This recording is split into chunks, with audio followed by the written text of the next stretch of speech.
Anyway, Maggie and I were just before we started the call, we feel like it's really important to acknowledge what's going on in the United States right now in terms of inequality and injustice in our very own communities. It's been really troubling.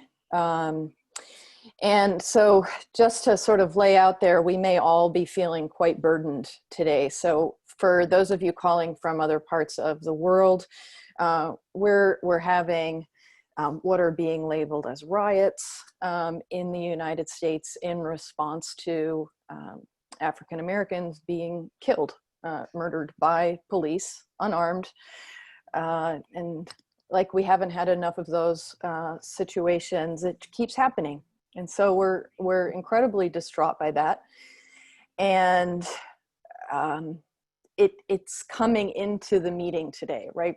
I don't know if everyone else is feeling that way, that we're watching the news unfold, but I feel like I'm bringing an incredible amount of sorrow and challenge into the space. And we have lots of things that we're always working on on the responsible jewelry front, but sometimes other issues become more pressing and urgent because they are right in front of our faces on a regular basis. So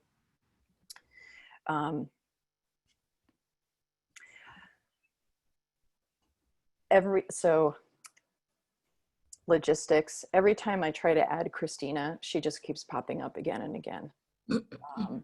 So I'm not sure what to do there. So I see other, folks are commenting and sort of sharing how you're feeling right now. We really appreciate that, and continue commenting. You could also feel free if you want to unmute, before we get started in the content. If so, there's something that you'd really like to say or express right now, we are open to hearing that. Right now we have 27 people on and just about half of you on video. Anyone want to say anything?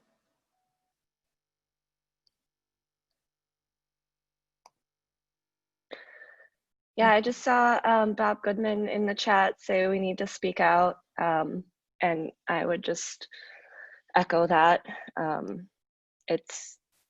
It's the type of situation where, like, this has been happening for too long and too many times, and we should all do what we can to talk to, for me and some others here, our fellow white people especially, and just not stay silent, at least. Thanks, Anna. I think the frustrating thing is, I feel like taking a stand and speaking out isn't really solving the problem. And yeah, it's just what Brandy said, just feeling helpless. And, what can we do beyond speaking out? I mean, and, as a white person as well, just obviously, not obviously, but, I'm aware of my privilege, and try to sit with that. But beyond that, it feels like I feel kind of helpless. And, I can donate to Southern Poverty Law Center or ACLU and stuff like that. But beyond that, that's kind of what is going on. Like, I feel like sometimes we get a lot in these, like, speaking out on social media kind of things. And it's like, okay, but just kind of like speaking out isn't really solving the problem, So that's kind of where I sit on that. I just dropped a link in the chat that I think, like, one quick action step is just donating to the Minnesota Freedom Fund, which is helping post bail for people who are being arrested at the protests. I would like to say something because I'm not very far from Minneapolis and St. Paul, and my kids live blocks from where this is all happening.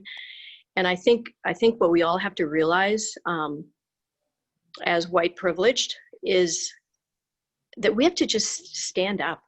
I mean, every day we see little signs of inequities all around us, whether it's with women, whether it's with minorities, whether it's with children.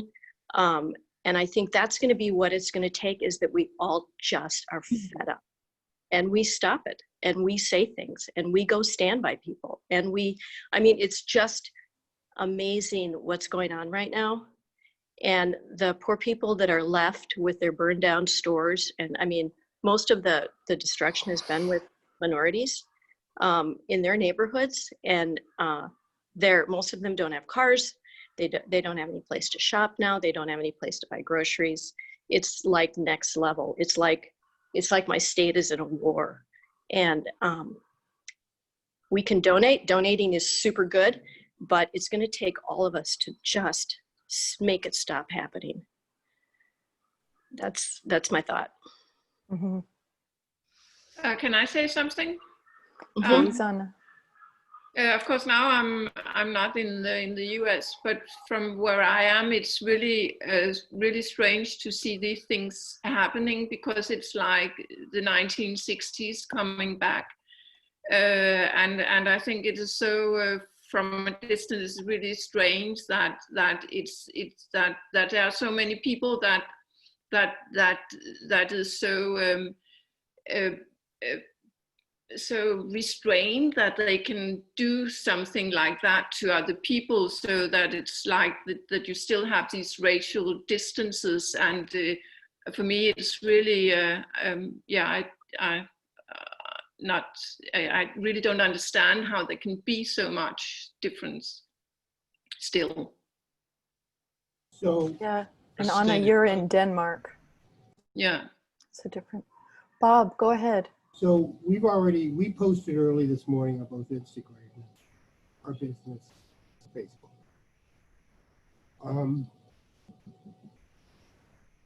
I'm sitting here with a book I picked up some years ago when I was helping our daughter move into an apartment in Raleigh, in a youth bookstore. It's called Why We Can't Wait by Martin Luther King. And I think, if I remember correctly, I've read this a couple of times, I think this includes a letter from a Birmingham jail.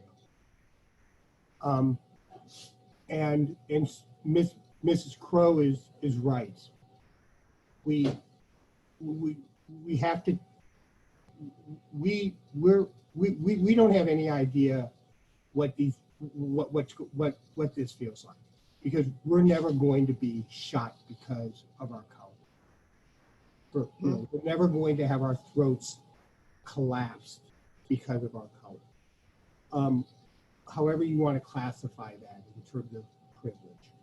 And she's right. We have to stand up, and we have to put ourselves in between any situation that we witness, small, big, medium, whatever. And the other things you can do other than social media is, wherever, in whatever communities you are, is demand change by the local and the state government.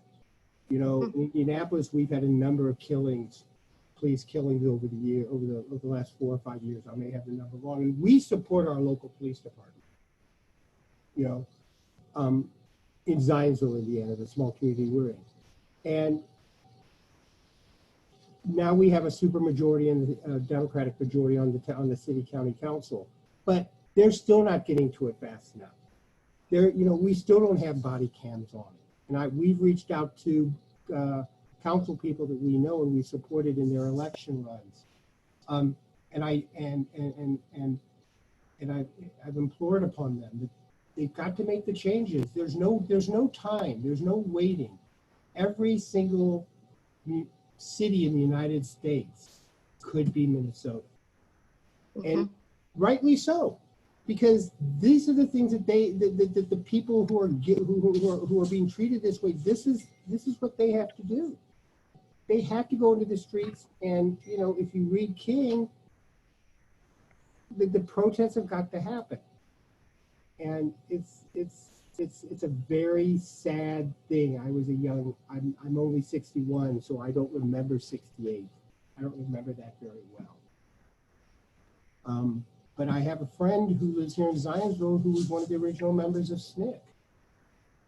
And this is unacceptable. And unless, we have to stand up just as vigorously as the communities that are being affected. That's how you can make a difference. Right. My wife Rosemary just said it starts in the community. One thing that has come out with a lot of the rioting here is that there are a lot of opportunists and a lot of kids getting involved. And I mean, kids like young teenagers, and especially with the looting. That underground anger is real, but there's also instigators that have come in. They've proven it already, that there are people that have come in to instigate the riots, and they're moving into the suburbs tonight. I mean, it's nuts, you guys. It's absolutely nuts.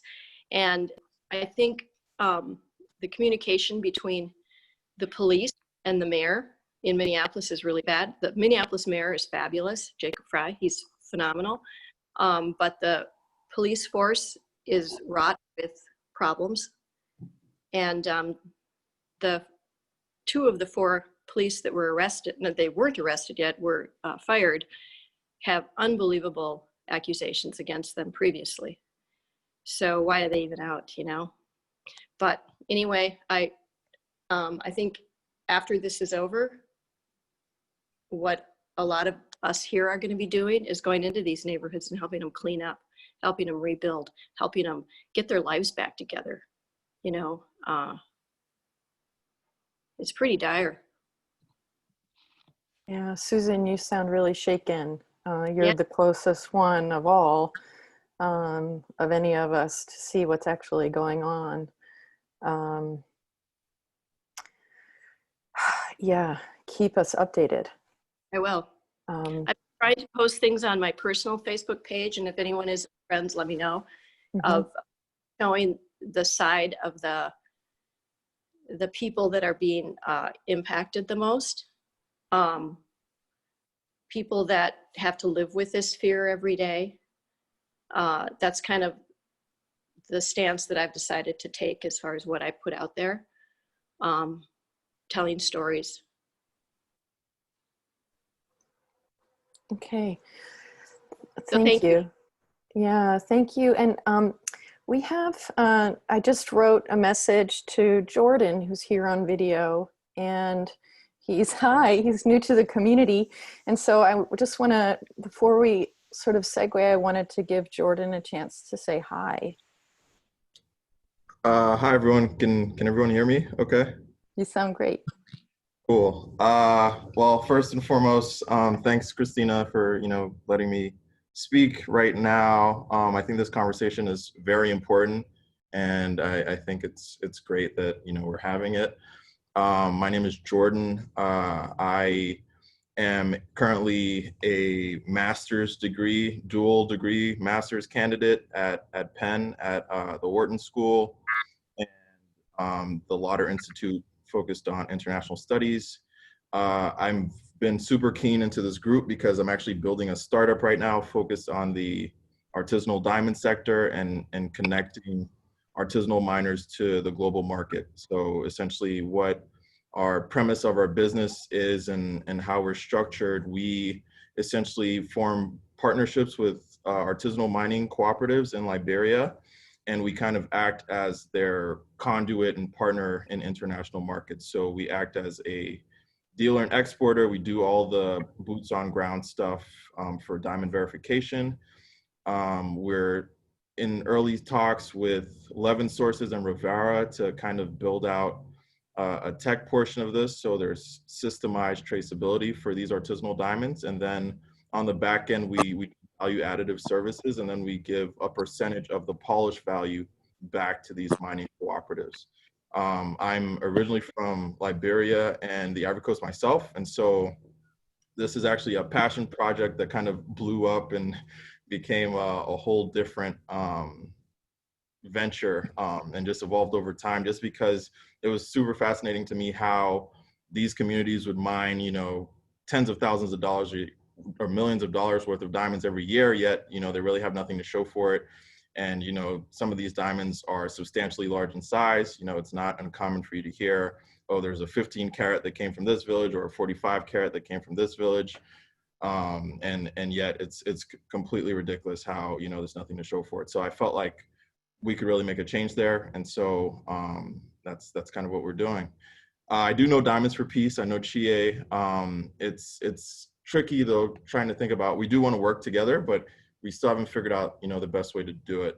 And oh, cool. And I guess people have talked to some folks on my team. I am familiar with the DDI in Sierra Leone. We actually have a gemologist from Sierra Leone right now on our team locally. But again, I think where a lot of the transformation happens is in that upstream value additive services portion and giving back to these cooperatives directly. So cool, nice meeting everyone. Awesome. Thanks. Nice to meet Thanks. you. Yeah, thanks, Jordan. I was curious. I'd like to go back. We have a sort of a flow, a little bit of a flow to our conversation today, but before you sort of hop off, if I may, it's a really kind of bold question, but with having kind of direct origin from Africa yourself, right? You're in a context, you're studying at the Wharton School, right? You're in an urban environment in the US. Like, I don't know, like this is my own foray into try to asking these questions in a way that's not offensive at all. But do you have, in addition to what you told us about your project, do you have any anything you'd like to express about what's going on in the US right now? Yeah, I mean, it's super tricky. My heritage is fairly complex as well. I mean, I guess I'm a literal African American because my grandfather is fully American, but he actually moved to Africa in the 60s. I always think it was for, reasons like we're experiencing right now in America. And so, I was kind of pretty sheltered from this stuff growing up just because, I grew up on the continent. It wasn't until I started, going to colleges and, boarding school and stuff here that, it really became more of an issue.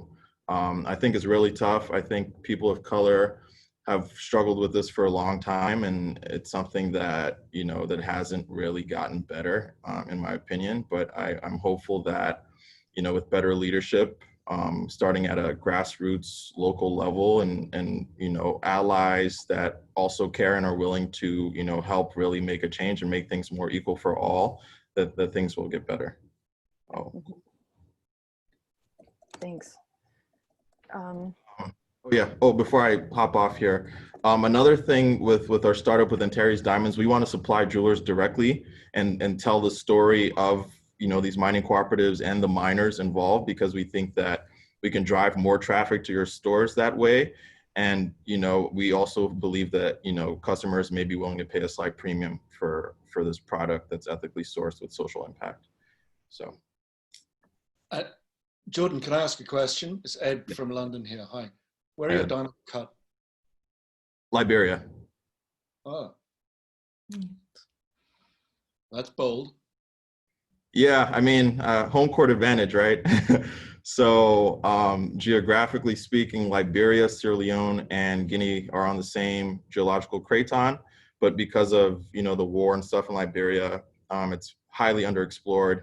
And in terms of laws, Liberian law is the closest thing to American law to build a company. Sorry, I asked where are the diamonds cut and polished? Oh, we have two. Oh, I'm sorry, I completely missed that. We have two cutting partners. One's in New York, and we also have a early stage jeweler and manufacturing relationship in Israel. So the plan is to just kind of get more reps done And ideally we'd sell in Israel this year, and then eventually, you know, start selling and building out our relationships in the US. I don't know if anyone is familiar with Robin Gambier and, you know, the Fair Trade Jewelry company, but we've been in negotiations as well, and he's been a true early adopter and you know, partner, trying to help me think through some of this stuff.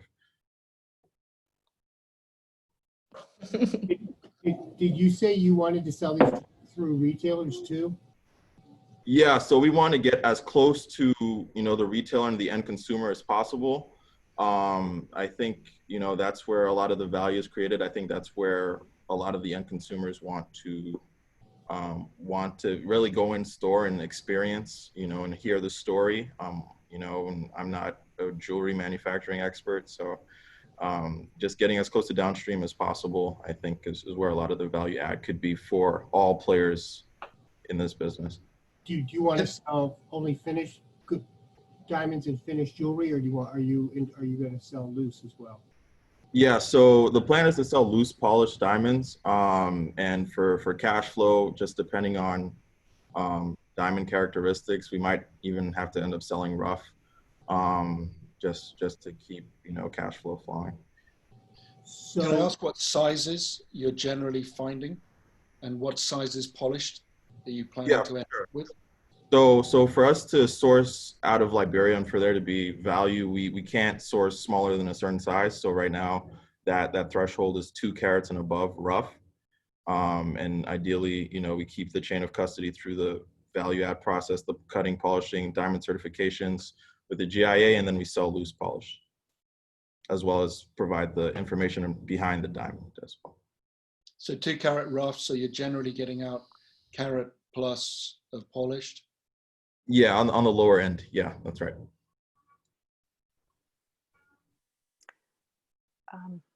So I'd like to hop in and express again my appreciation, Jordan, that you joined us and kind of see the value of this group to share your ideas with, and also get some feedback and so on. So we do have, you know, on every one of our reports after these calls, we do have the option to sign up for a list to be able to keep in touch with each other. We're not going to share your emails and stuff with each other in this format, but if you want to sign up in that way, you can.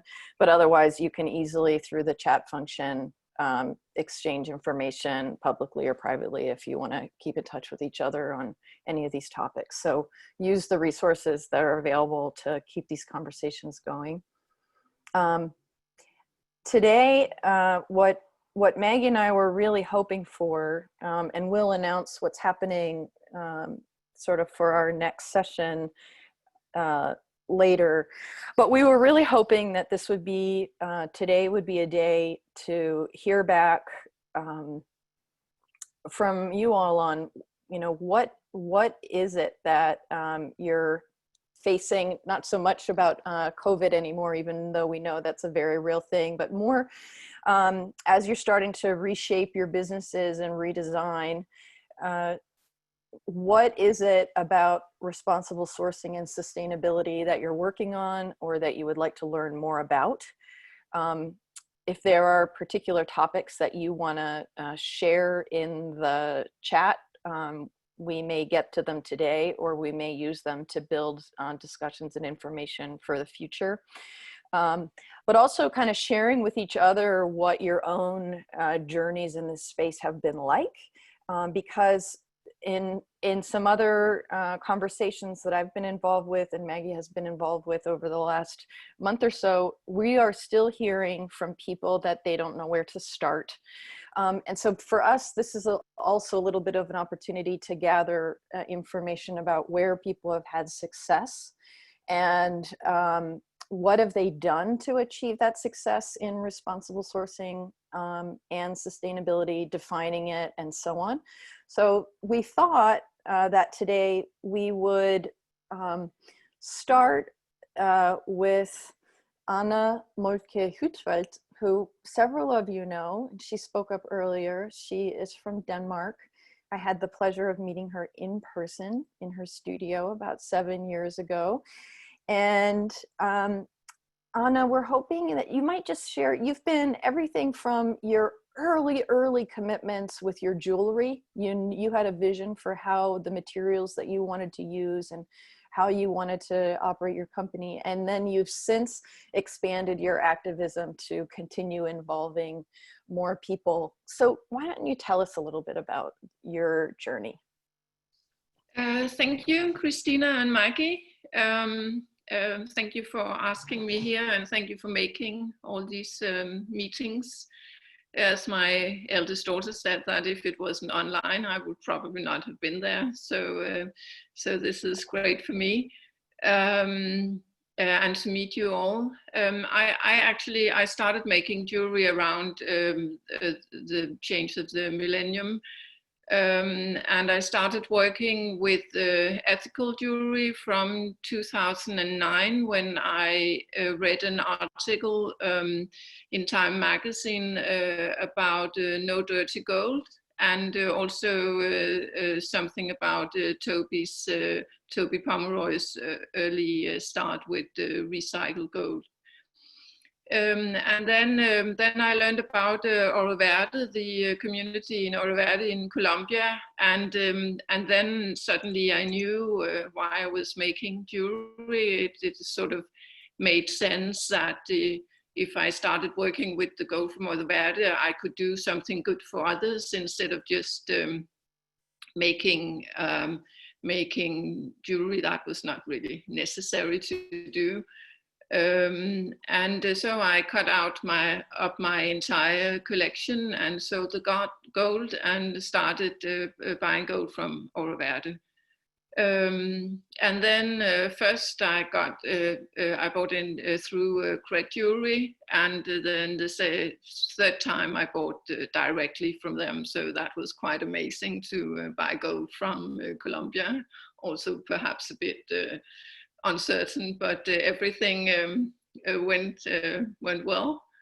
Then when the certification program started with the Fair Trade and Fair Mind, then I was the first brand in, and actually the only brand in Denmark to be licensed under the dual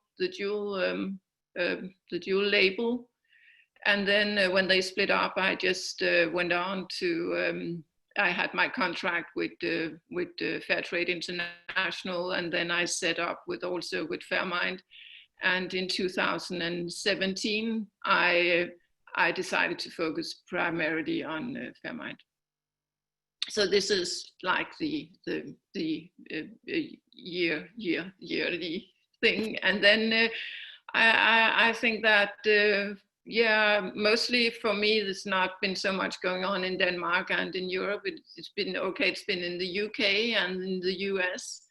So so I have been expanding with having connections to you and to meeting you, Christina, and then I met Toby online, and so meeting other people also. And then in 2014, I went to London to the first event from Fair Luxury, where I met Stuart and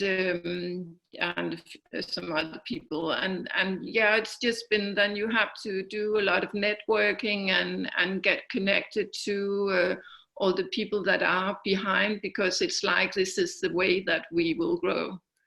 And then from around the time that Fair Trade and Fair Mind, they split up, then I suggested to Fair Mind that why don't you make a platform for jewelers where they can sell their jewelry online. So we have a common place where so it's easier for the consumer to find us all placed together.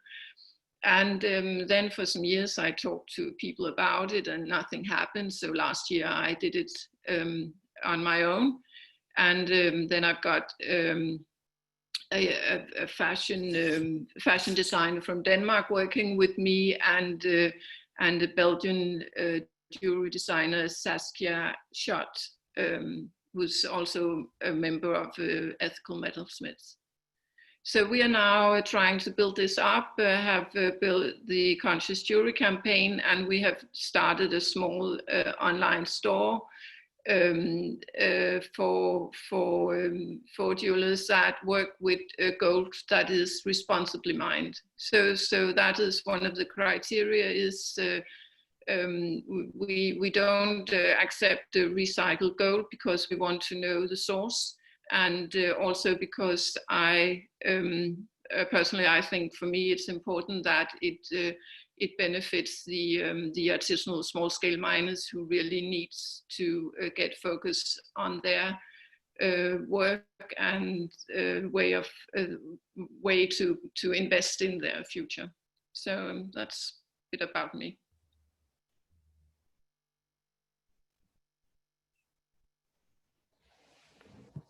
There's a question coming in about when when the split occurred between fair trade and fair mind, what influenced your decision to choose one certification or license over another?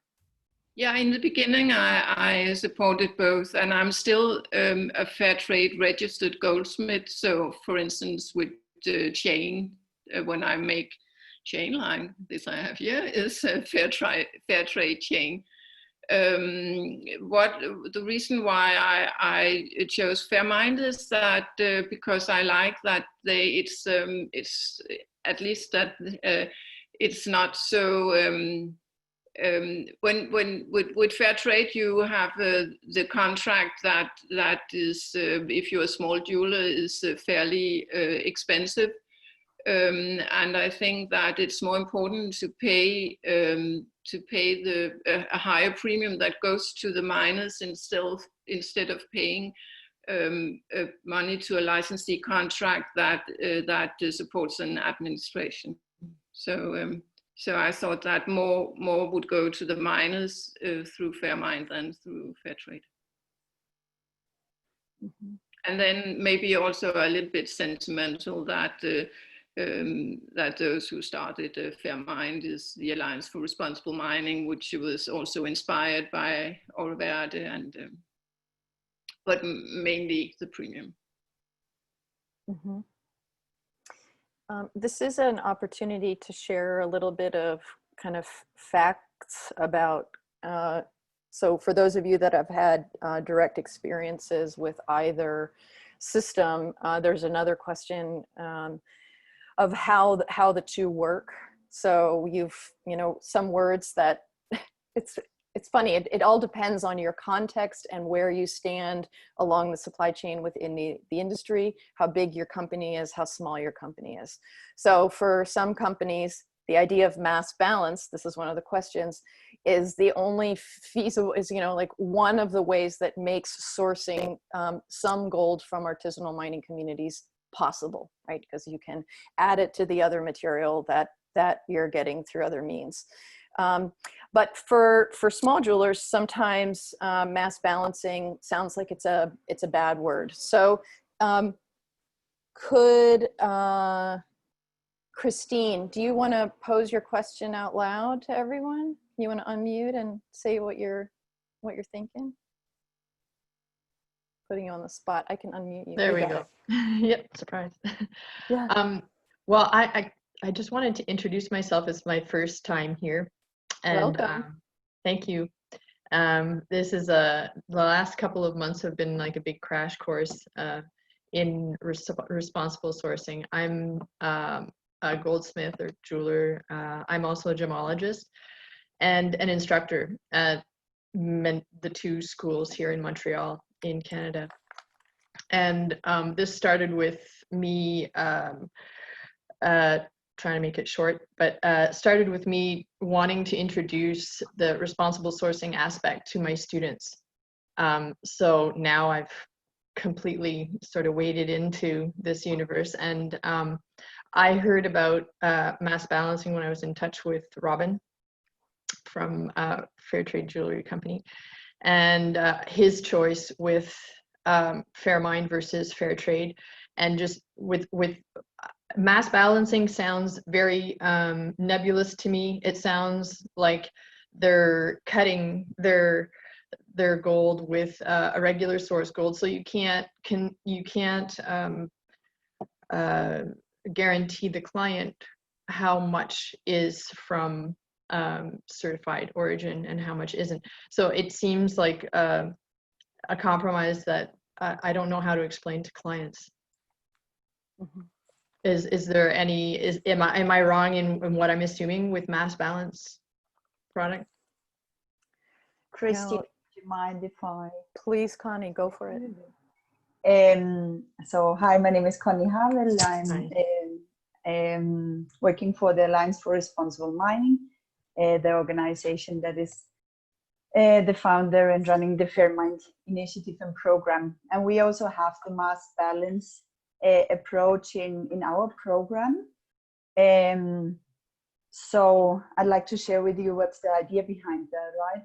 So our mission is to, of course, we work directly with the artisanal miners, small-scale mining organization, towards implementing better practices and reaching a standard such as the Fair Mine standard to be able to access the market and be able to sell their gold with a premium that is an incentive on the one hand to reach these responsible practices, and on the other hand also a fund that they can use to invest in the continuous development and improvement.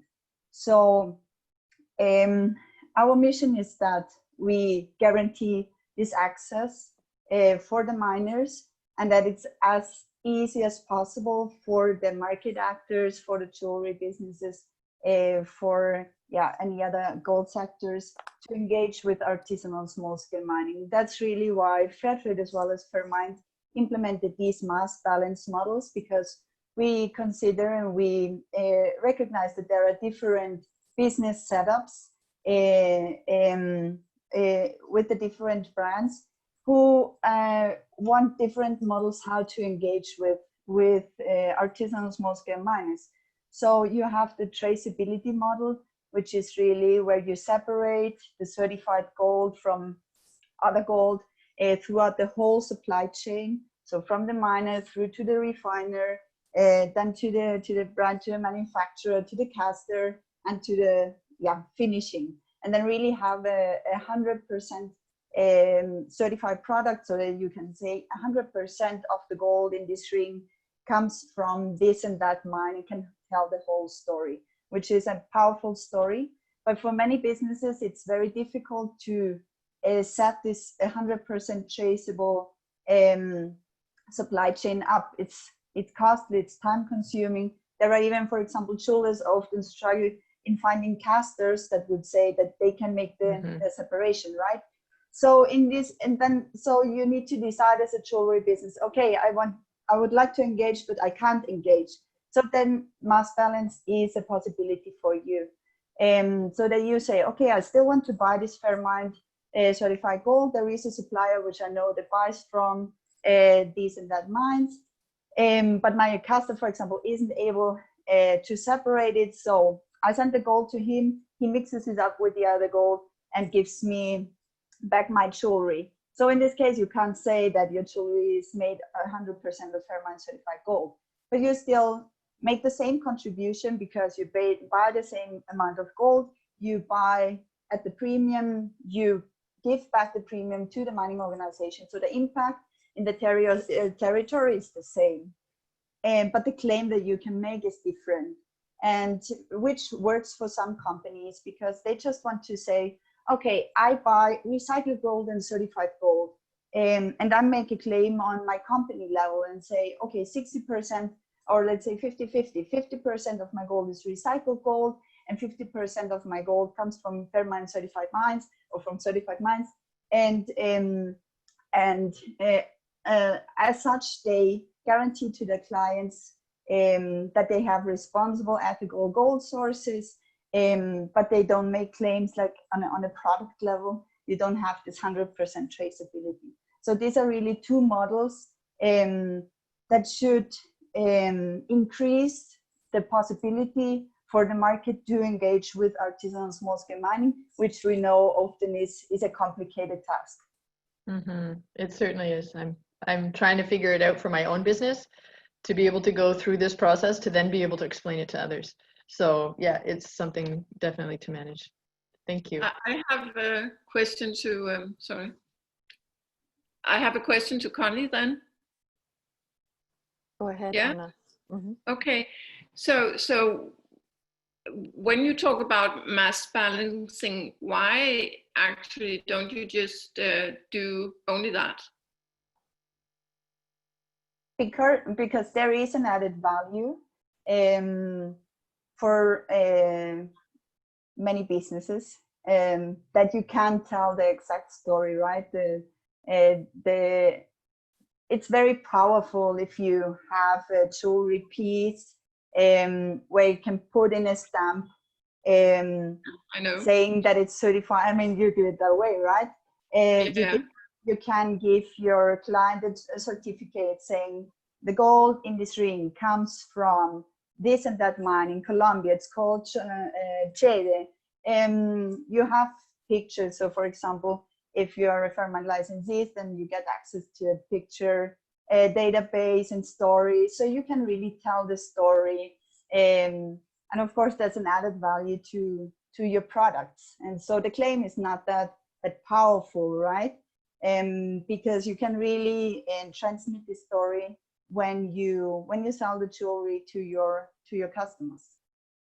But that is, I understand that is the brand story, but I mean that to the benefit it does to the miners, it doesn't really make any difference whether it is the whether it is the licensed brand or it is mass balancing. So if Totally, we just yes. have the miners good the goods in mind, so then there's no difference. Yeah, absolutely. So the impact in the territory is the same, right? Because up to the refiner, you need to have the full traceability, and it's the same price, right? That they receive for the gold, if it's then mixed up or not. So they receive the same price, they receive the same premium. So yeah, that's why I said like the impact in the territories is the same, and that's what in the end is the most important thing in our programs, right? Okay. But thank you. We're a retailer that works with a handful of Fairmine, a very small retailer that works with a handful of Fairmine licensed designers, and the impact to the miners and the miners community is without question a massive part of why we want to be involved with Fairmine Gold.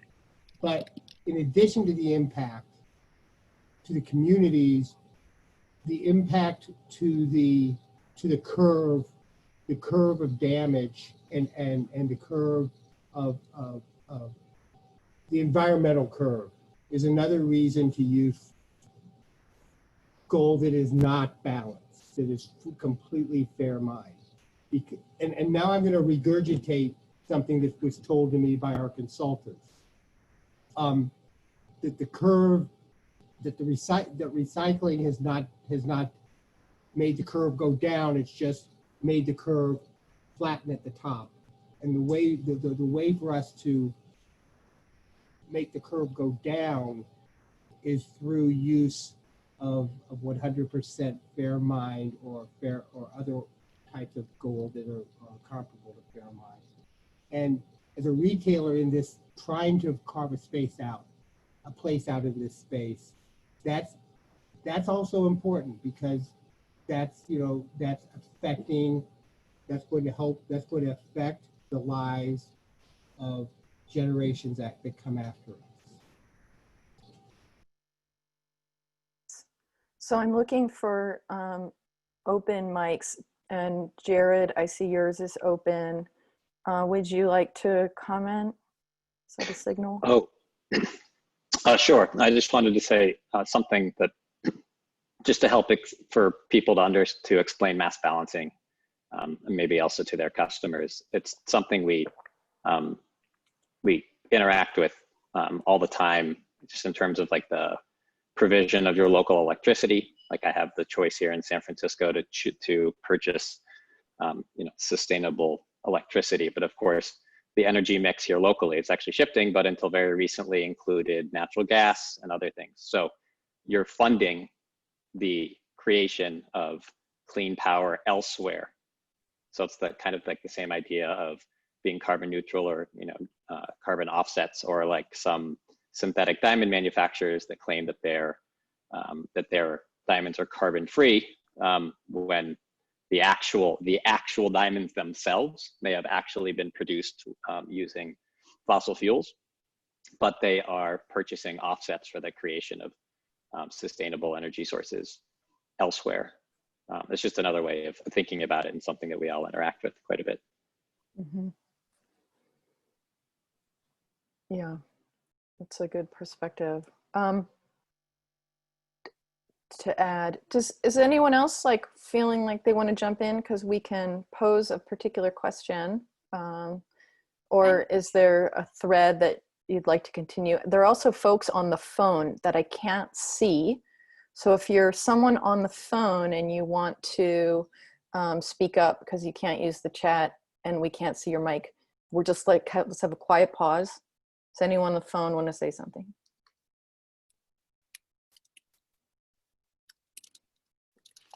They're searching for their unmute buttons. No? No one? Okay. If I can jump in, I'm a designer who has Dana.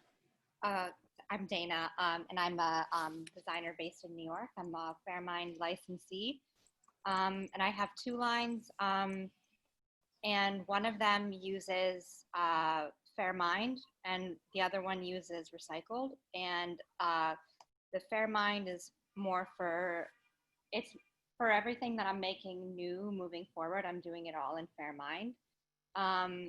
However, I work with certain retailers and also directly with, with customers, and the pricing transition and how to actually like transition the line that's currently recycled to Fairmind. I'm not sure how to sort of gracefully do that with, without just, completely lowering the margins, or without like scrapping the whole collection that's currently recycled and then making everything again in Fairmind, which wouldn't really be feasible for me financially right now, given how high gold is. But maybe, I don't know, maybe not if I'm getting all of that back. So I'm just thinking out loud here, because it's been something that I'd like to do, and I'd appreciate people's feedback in this group on how what you think you would recommend as far as making that transition. Has anyone had that direct experience versus? Your hand. Anna does. Donna. It's not direct experience. So if somebody does have direct experience, please let them jump the queue. Go for it. Hey, this is Natalia. My experience is, so I've worked with a brand in helping to transition the price point from, I guess, from a lower price point to a higher price point, based on sustainability being one of the factors. So I want to say, what we found through doing that is that customers did understand the need and desire for something more sustainable, and they were willing to pay a higher price for that. And I want to say the price with the brand that I worked with was about 25% higher. So I don't know if that helps at all, but it was a successful transition as far as from the customer's point of view. I don't know if that. Thank you. Yeah, I think it ends up being with Fairmind, when you're purchasing the gold raw, it's about 20% higher. Mm-hmm. So by the time I work that in, it's not I guess I could just kind of, come up with a different pricing model, to sort of offset that. But that's kind of how, it ends up being a little bit more. So yeah, exactly. If I make less margin, then it doesn't really help me still in business. So that's kind of the trick there. But thank you guys very much for that. Donna, do you want to pipe in? Yeah, I kind of want to jump in. And hi, Dana. And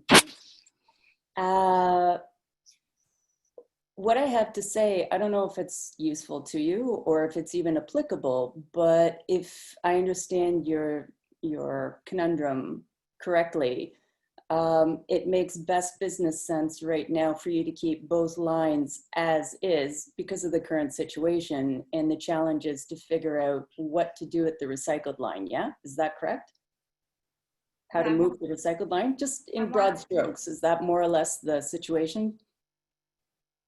Yes, I want to transition that line. So everything that I'm like making, Yeah, instead of taking on that moving forward are fair mine, but I still have current stock that's yeah, recyclable. yeah. Okay. So what I'm about to say is then directly applicable. I just wanted to make sure that I understood the contours before I offered this. But I think maybe here's where presenting these two lines in dialogue with one another as representing entangled histories of gold and mining and making, and ways in which you create the narrative around why both lines are meaningful could be the way to move the recycled line, or phase it out rather through sales, obviously. But I think in really respecting the narratives, that these metals and materials have their own specific narratives, and finding a way to present that messaging could be a way out, because obviously it's not feasible for you to melt it and then just start anew or just continue exclusively in the direction you want to. You first have to deal with this. In this way, like history and material culture can possibly afford you a way through this situation without necessarily having to change anything materially.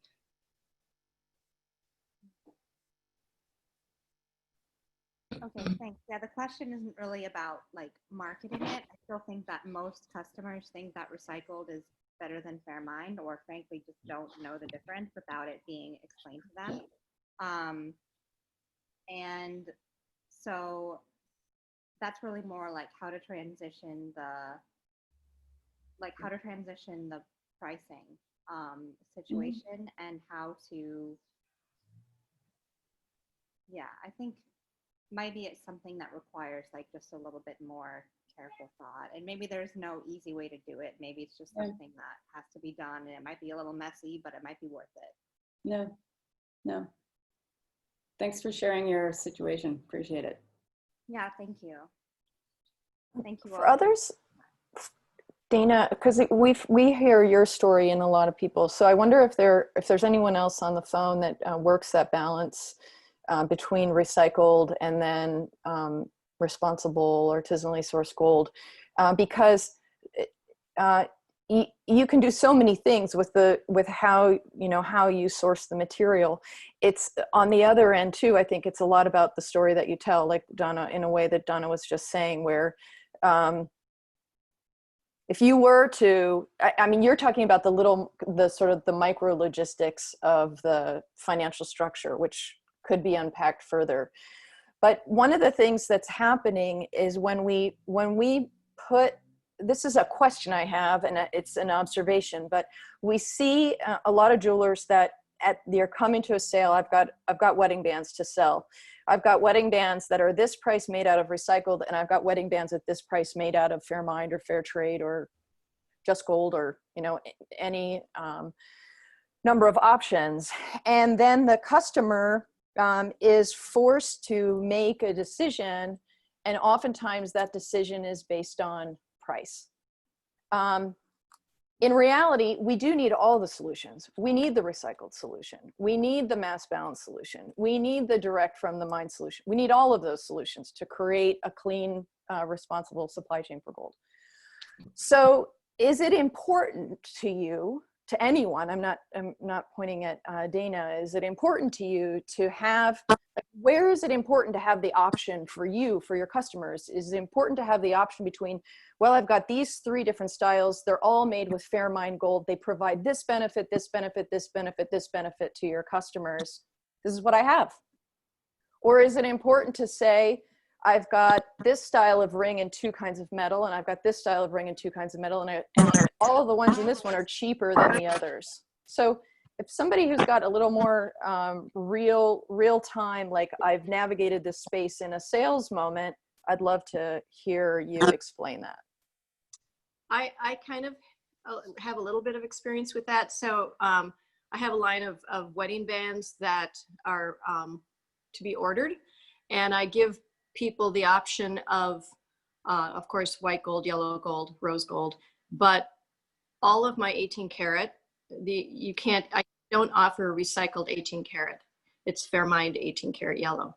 So, but I do offer a 14 karat recycled, and the price point is different, but I still have people that really love the color of 14 karat versus 18 yellow. But by giving them the option to have recycled, I've thought about going, putting everything over to fair mine, but with my wedding bands, I think I'm going to leave it this way, because it opens up the conversation about, well, what's fair mine, what's the difference, and a lot of people want to talk about that. Some people ask, can I do 14 karat in fair mine? And I say, of course, but on my website, if they just want to order it, those are the options. Thank you. I like that idea as an opportunity to sort of tell people what the difference actually is. Mm-hmm. I think the biggest thing from my experience in wholesale and dealing directly with the designer and then kind of being the middleman between the designer and the customer, I think the main thing that people like to know is the story. They're really buying something. It's not necessarily that you're selling them on something they don't want. It's just that you're helping them to understand and justify the price point. And if you can do that, then the 25% doesn't have to eat into your margin, I think. I hope that helps. Yeah, thank you. Thanks, Natalia. Your perspective is really valuable. You've been in a unique space, navigating that transition for people. Thanks for sharing that. So I still, I think for those of you that are committed to sourcing responsible sourced artisanally mined gold, the lead in with the story is the message that we're all hearing. And we know really quickly what some of the benefits are. They're really evident. Fair Mind makes it very easy to highlight what areas of the standard are of particular ease to communicate to the public. And so, one of the important ones is like mining is going on. There's a lot of bad artisanal mining going on. Here, this particular process works miners through a system to improve their environmental impact. So you've got environment. The standard has expectations that the organization establishes a democratically elected group to manage the funds that come in that are part of this extra benefit that they get for engaging in this program. They use that money based on the needs of the community to build schools, to pave a road, to put up a cell tower so they can communicate with each other. You don't get to say any of these stories with recycled right now.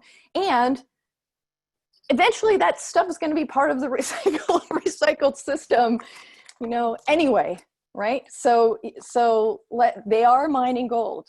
It's coming into the system. Let's use those stories to improve the way we talk about jewelry. Like, they are helping jewelry look good at a time when people are, even questioning its necessity, even though we've been adorning ourselves since the existence of humans. So anyway, sorry, that was a little soapboxy on my part. There are some other comments coming in. We have Alice is clarifying. Alice, you want to explain how it works at when people come to Harriet Quetzal? Hi there. So we don't have much in the way. Well, we have our ready-to-wear line, which, as much as possible, we are beginning to make more and more in fair trade gold.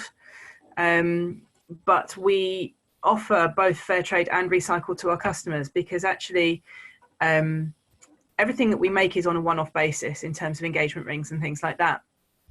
So we can have that conversation with our customers, and we can talk to them about the differences between fair trade and recycled, and we can find out from them what is the most important thing for them. So if we're sitting down with a customer and talking to them about the piece of jewelry that we're going to make for them, for example, and we're finding out what makes them tick and who they are and how they, you know, just their hopes and dreams and aspirations and things like that. Sometimes actually these conversations come about because you've actually built up a relationship with the customer, and actually you can then say to them, hey, God, you know you're really interested in I don't know, saving the Amazon, for example. And that's, you know, that's something that you're studying at the moment, or it's something that you work in or whatever else. Did you know that you could use either fair trade or you could use recycled metal? If you use fair trade, you're supporting the people that are doing the mining, and they've got really strong environmental practices and things like that. They're working on a much smaller scale, so they're not these big mines that are eating into the Amazon at the moment, and, you know, all of this kind of stuff. Or you could use recycled metal and then no new mining is taking place, which, you know, we really enjoy having these conversations with customers, because it gives them the opportunity to make the decision for themselves as to what is important to them. If that doesn't come up in conversation when we're designing something for them anyway, or if we're talking, you know, if we're designing something for them, we would then actually just come back to them when we've worked out prices. We would just sit down with them and say, look, our standard metal, it actually more often than not is recycled. This is how much the piece will cost in recycled metal. This is how much it will cost in fair trade. And if they then say, oh, I didn't know fair trade gold exists, we say, well, that's great. We can tell you more about fair trade. We don't call ourselves ethical jewelers, so we don't find necessarily that people are coming to us for ethical gold, for recycled or for fair trade. But when they hear about it and when the option is offered to them, more often than not, they will actually choose fair trade. So we're finding that we are converting a lot of people to fair trade gold when they wouldn't have gone for it otherwise. But again, it's all about just building that relationship with the customers and finding out who they are and what feels right to them. It's not about preaching to them and saying, you need to go for recycled because this, and this, or you need to go for fair trade because this and this. It alienates people, I think, by telling them you must do one thing or another. But by offering them an option and being able to actually have a conversation with them about the advantages and disadvantages of each one is actually really empowering to the customer. And it's much more, it builds conversation, it builds awareness, which I think is really exciting. I'd like to ask something. Okay. Is that okay? Because I hear what you say and what many other jewelers, and which is many jewelers, there's hardly any jewelers in Denmark who are using the certified gold. They use recycled gold, and they say because then there's no mining, and then it's just that. Why do we think that it is like that? I mean, all gold comes from mining. Do we really think that all recycled gold is old?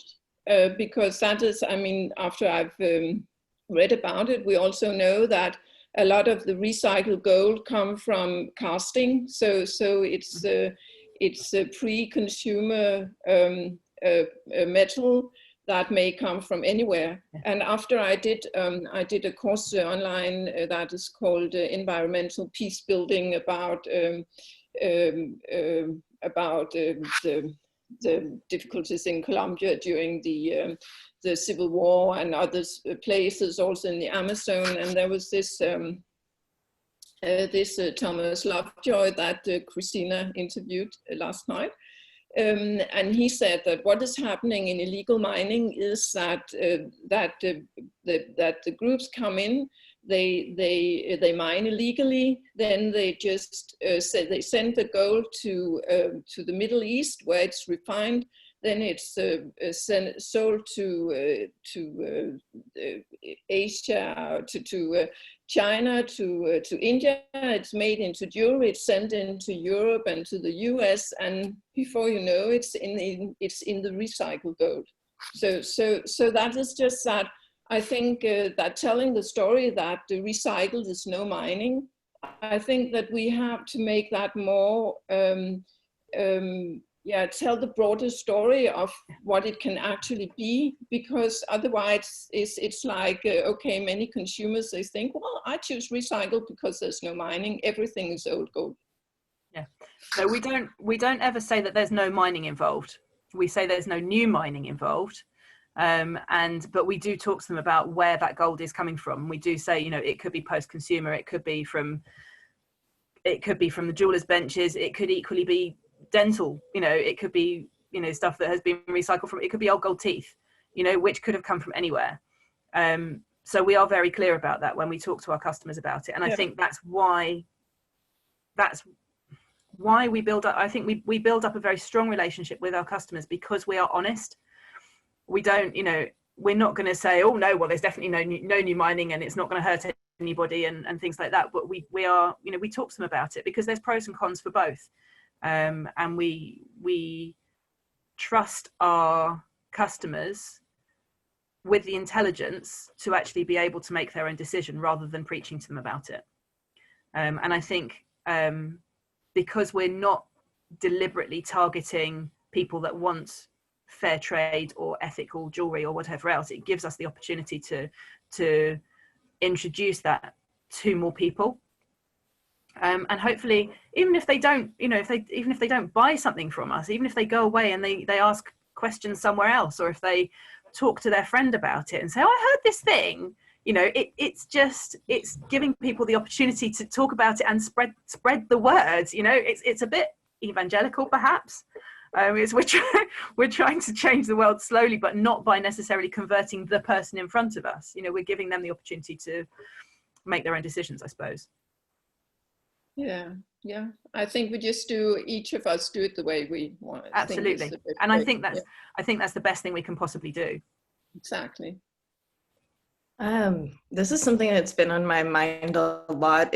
Sometimes it feels like we're going in circles, or we know that we come together as this group often at conferences or in these virtual sessions. And I think somebody referred to it as preaching to the converted.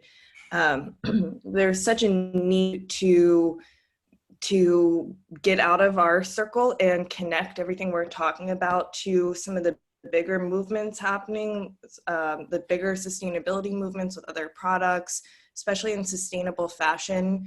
There are millions of people out there that care about how their products are made. And I think that there's this real gap between what we're doing in the jewelry industry and everything else out there in terms of this communication.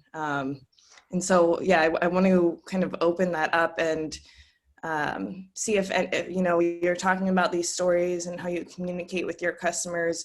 What are the conversations that are resonating most with people? Does anyone have any stories of maybe speaking with somebody who is totally in the dark? And I don't know if you are open to sharing, but I personally want to explore better ways to either make the information more digestible or engaging, or how can we get out of our circle and make this a more widely acknowledged movement towards responsible jewelry? So are you talking about within the industry or outside of the industry, or at retail with? I think, you know, for this group and your, you know, in your experience I'm not a jeweler or retailer, but I try to have these conversations whenever I can with whoever, whether it's somebody I'm like sitting next to at the airport or a friend or somebody like that. And you know, so often the first response I get is, "Oh, like that movie Blood Diamond." And then the second thing is like, "Wow, I had no idea." And you know, it's 2020. I think like we need to make this a part of our understanding more generally. So our stores in Indiana, for anybody that doesn't know, Mike Pence was the governor. So that kind of sets the stage. Yeah. Right? Yeah. And we market as a jewelry store that offers sustainable and ethical products. And we often get the blood diamond comments. And we talk about what blood diamonds are, that diamonds are simply a currency to allow atrocities to take place. And without diamonds, they'll find another currency. And we talk about the topic with anybody that's willing to listen that comes into our store. Some people don't want to hear it, so we don't continue to speak to them about it because they're just not interested. You know, but the only way to do what you're saying is to talk to everybody you run into about it. I think that's what you're asking. I'm not sure, but Yeah. I mean, in terms of inside the industry, we do, as you know, our primary focus is small and medium-sized designers, and we encourage every designer that isn't to become a licensee. Mm-hmm. Yeah, so it's Brandy. Oh, go ahead, I think Brandy. there's a general concern. So I talk to, you know, both small and large retailers, and I think there's this general concern that if I bring that up, how is that going to affect my ability to discuss design or discuss, you know, anything else that has to do with the romance side of our product, which is, you know, ultimately the first step that a consumer takes, you know, before they walk into our stores.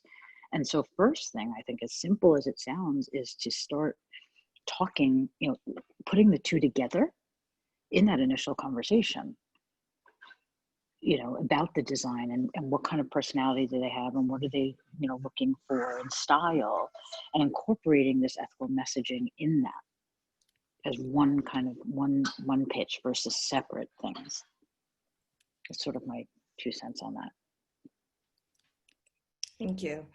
Yeah, and I know this conversation gets a lot more complex when we see a lot of people start to use green marketing, and we don't necessarily have consensus on which practices are acceptably responsible or sustainable or not.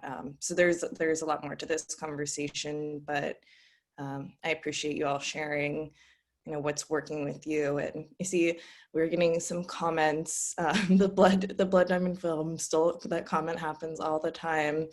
And Anna is mentioning using art and photos, film, writing. I would love to explore any of that with anyone who's open to getting more into that. Anna, do you want to pop on? You're saying in Denmark, not many people have heard of Fairmine. Do you want to speak to that? No. No, this was just a comment to.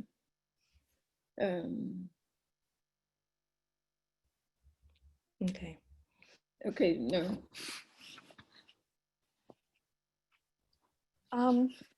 I'm wondering, we usually just take this, Anna Maria, do you want to say something? Yeah, hi. Hello, everybody. My name is Ana Sierra. I'm close to Bogota in Colombia, one of the origins that some of you work with. And in all this narrative of what to use and how to increase the perceived value of our jewelry, I think the origin is key. And I come from a country where we can see that the hidden cost of gold is paid by people upstream. And it's important to use recycle, but I think we should do the due diligence and know where it comes from. There are very few refineries in the world. Unfortunately, as somebody mentioned before, the illicit organizations organize their way into getting the illicit gold into mainstream. And in good faith, you might end buying something that has blood on it. So I stress the point that we should do the due diligence, and if it's recycled, it's really important. And of course, I agree with all of you. It's key to include all that in the narratives to elevate the perceived value in order for the final consumer to pay for that value. That's it. Anna, can you stay on one more moment and just tell people a little bit about your background? Anna's a real resource in all of this. We were talking about marketing earlier, and we'll be cycling back to that. But Anna, if you can hear me and can jump on, I would just love for you to share your background for a second, because it's applicable. Well, I worked for many, many decades with multinationals developing high value markets in other industries. And I started to work in jewelry only 3 years ago that I finished like my corporate life. And from the very beginning, I started to look into purpose. It came more as purpose. I'm 58, and that's a moment in life when you really need purpose in life. And in looking for purpose, I went upstream, find out Fairmine, got very lucky in meeting an incredible group of jewelers in this trip to Fairmine mines back in 2018. And from then on, I've been working more and more for direct commerce. That means being just a bridge for the locals that produce ancestral techniques, traditional jewelry, some chains really that come as a tradition from the 1500s, and also for urban young jewelers. I also do my own work very shyly because I'm new to it. I'm a musician originally and then work in marketing for 25 years. But mostly we're a platform, a small platform of responsible jewelry that believes in caring for the communities, caring for biodiversity, and keeping alive the cultural heritage. That's what I do. And I try to bring into sustainable jewelry all my knowledge on how to build high value markets. I learned a lot from all these living room conversations. Thank you, Christina. Thanks, Anna.